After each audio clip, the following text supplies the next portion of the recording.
প্রিয় দর্শক, স্বাগত জানাচ্ছি সারাদিনের সংবাদে প্রতিদিনের আয়োজন রাত 11টার শীর্ষ সংবাদে। সারা বিশ্বের গুরুত্বপূর্ণ সব সংবাদের শিরোনাম জেনে নিন শুরুতেই। আলু পেঁয়াজ আমদানিতে ভারতের বিকল্প খুঁজবে বাংলাদেশ। শেখ হাসিনার সেই 400 কোটির পিয়নে দেখা মিলল নিউ ইয়র্কে। বাংলাদেশের সঙ্গে বাণিজ্যে বন্ধে অবরোধের হুমকি বিজেপি নেতা শুভেন্দুর। অন্যদিকে বিএসএফের গুলিতে পঞ্চগড়ে এক বাংলাদেশি নিহত। রাখাইনে বিমান থেকে পড়ছে বোমা, কেঁপে উঠছে টেকনাফের বাড়িঘর। ফেনীতে খালেদা জিয়ার গাড়ি বহরে হামলার ঘটনায় মামলা, আসামি 178। শিগগিরই চালু হচ্ছে বাংলাদেশ পাকিস্তান সরাসরি ফ্লাইট। বিহার উড়িষ্যার মালিকানা দাবি করে সোচ্চার হবে বাংলাদেশিরা, মন্তব্য রিজভীর। মেয়াদ শেষ না হওয়া পর্যন্ত প্রেসিডেন্ট থাকার ঘোষণা ম্যাক্রোর। ইরাককে সিরিয়া যুদ্ধ থেকে দূরে রাখার আহ্বান বিদ্রোহী নেতা জোলানির। জাহাঙ্গীরনগরে ভর্তিতে মুক্তিযোদ্ধার নাতি নাতনি কোটা থাকছে না। প্রিয় দর্শক, এবারে জেনে নিন বিস্তারিত। ফ্যাশন ব্র্যান্ড মানে আর্ট। পেঁয়াজ ও আলুর বাজার স্থিতিশীল করতে ভারত থেকে বিকল্প বাজারে আমদানি এবং বাজার মনিটরিংয়ের তাগিদ দিয়েছেন সংশ্লিষ্ট ব্যক্তিরা। বৃহস্পতিবার বাণিজ্য মন্ত্রণালয়ে পেঁয়াজ ও আলুর বাজার নিয়ে অনুষ্ঠিত সভায় তারা এই পরামর্শ দেন। এছাড়া আলুর শুল্ক মেয়াদ নভেম্বর থেকে 2 মাস বাড়ানোর সুপারিশ করেছে Bangladesh trade and tariff commission. বাণিজ্য সচিব মোহাম্মদ সেলিম উদ্দিনের সভাপতিত্বে সভায় ব্যবসায়ী নেতারা উপস্থিত ছিলেন। সভায় জানানো হয়, 15 ডিসেম্বরের পর আলুর বাজারে সংকট সৃষ্টি হতে পারে, তবে ডিসেম্বরের শেষ দিকে নতুন আলু বাজারে আসবে।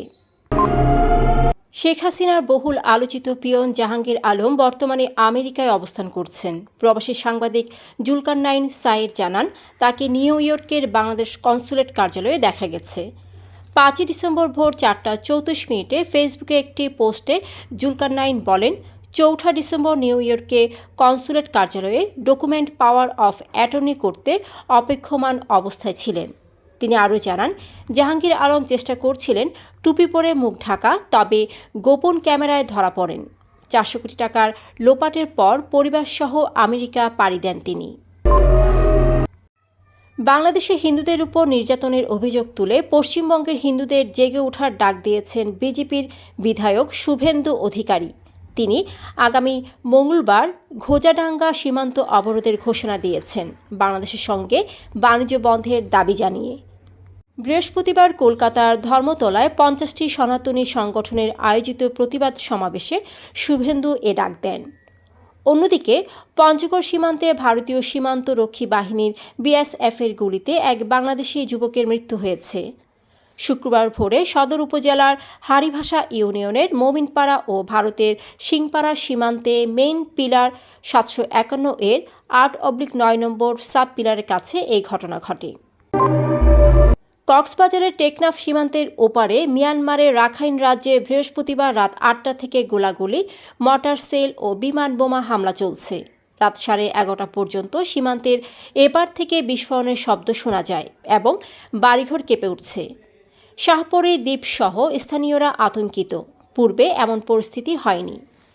স্থানীয়দের অভিযোগ, মিয়ানমারে বিমান বোমা ফেলছে এবং রাত 11টার দিকে 20 মিনিটের ব্যবধানে 4টি বোমা বিস্ফোরণ শোনা যায়।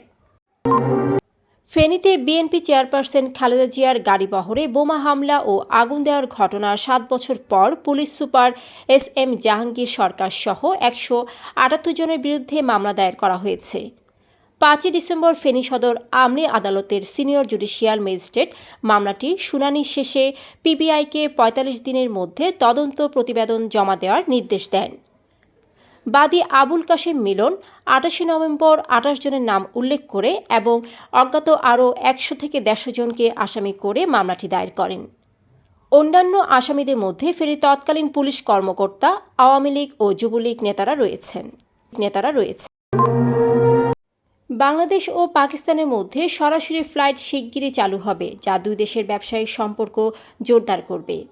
করাচিতে নিযুক্ত বাংলাদেশের deputy high commissioner S L. Mahbubul Alam এমন তথ্য জানিয়েছেন। তিনি বলেন, Hyderabad chamber of small traders and small ইন্ডাস্ট্রির সহযোগিতায় হায়দ্রাবাদে দুই দেশের আমদানিকারক ও রপ্তানিকারকদের জন্য প্রদর্শনীর আয়োজন করা হবে। এছাড়া 2025 সালের জানুয়ারিতে ঢাকায় অনুষ্ঠিতব্য বার্ষিক বাণিজ্য প্রদর্শনীতে পাকিস্তানের ব্যবসায়ীদের অংশগ্রহণের জন্য ভিসা প্রক্রিয়া সহজতর করা হবে। বাংলাদেশের নবাব শাসিত এলাকাগুলোর মালিকানা দাবি করে ভবিষ্যতে বিহার, ওড়িশা সহ বাংলাদেশের মানুষ সোচ্চার হবে বলে মন্তব্য করেছেন বিএনপি সিনিয়র যুগ্ম মহাসচিব রুহুল কবির রিজভী। তিনি বলেন, শেখ হাসিনার পতনের পর থেকে ভারত সাম্প্রদায়িকতার ধোঁয়া তুলে আধিপত্য কায়েম করতে যাচ্ছে এবং এর ফলে তাদের প্রতিবেশীদের সঙ্গে সম্পর্ক খারাপ হয়ে যাচ্ছে। শুক্রবার গুলশানে আয়োজিত অনুষ্ঠানে রিজভী আরও বলেন, ভারতের আধিপত্যবাদের আচরণ না পরিবর্তন করলে বাংলাদেশের সঙ্গে তাদের ব্যবসা বাণিজ্য নিয়েও প্রশ্ন উঠবে। ফ্রান্সের প্রেসিডেন্ট ইমানুয়েল ম্যাক্রো সংসদে অনাস্থা ভোটে হেরে প্রধানমন্ত্রী মিশেল বার্নিয়ের পদত্যাগের পর তার নিজের পদত্যাগের দাবিকে প্রত্যাখ্যান করেছেন।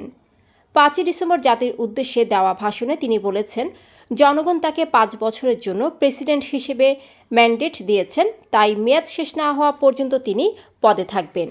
এ সময় ম্যাক্রো ফরাসি সংবিধান অনুযায়ী নতুন নির্বাচন আয়োজনের জন্য অন্তত জুলাই পর্যন্ত অপেক্ষা করতে হবে এবং শিগগিরই নতুন প্রধানমন্ত্রী ঘোষণা করা হবে বলে জানিয়েছেন।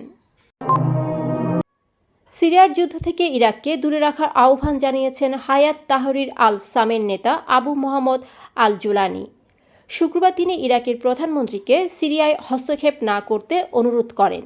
তার এই আহ্বান ইরান সমর্থিত কাতেব হিজবুল্লাহর সিরিয়ায় সেনা পাঠানোর অনুরোধের পরিপ্রেক্ষিতে আসে। জোলানি বলেন, সিরিয়ার পরিস্থিতি ইরাকে ছড়িয়ে পড়বে না। সম্প্রতি এইচটিএস আলেপ্পো ও হামা শহর দখল করেছে, যা আসাদ ও তার মিত্রদের জন্য বড় চ্যালেঞ্জ। জাহাঙ্গীরনগর বিশ্ববিদ্যালয়ে 2024-25 শিক্ষাবর্ষের স্নাতক প্রথম বর্ষের ভর্তির আবেদন 1 জানুয়ারি থেকে শুরু হয়ে 21 জানুয়ারি পর্যন্ত চলবে। তবে এবারে ভর্তি পরীক্ষায় মুক্তিযোদ্ধা নাতি নাতনি কোটা বাতিল করা হয়েছে। বৃহস্পতিবার উপাচার্য অধ্যাপক ডক্টর মোহাম্মদ কামরুল আহসানের সভাপতিত্বে বিশ্ববিদ্যালয়ের কেন্দ্রীয় ভর্তি পরিচালনা কমিটির সভায় এ সিদ্ধান্ত গৃহীত হয়। বিশ্ববিদ্যালয়ের ভর্তি পরীক্ষা 9 ফেব্রুয়ারি থেকে 19 ফেব্রুয়ারি পর্যন্ত অনুষ্ঠিত হবে। দর্শক, এতক্ষণ আমাদের সাথে থাকার জন্য ধন্যবাদ। প্রতি মুহূর্তে দেশ বিদেশের গুরুত্বপূর্ণ সব সংবাদ জানতে চোখ রাখুন সারাদিনের সংবাদের অফিসিয়াল ফেসবুক পেজে। Fashion brand Mani Art. Men's, ladies and kids wear. Art. Be smart.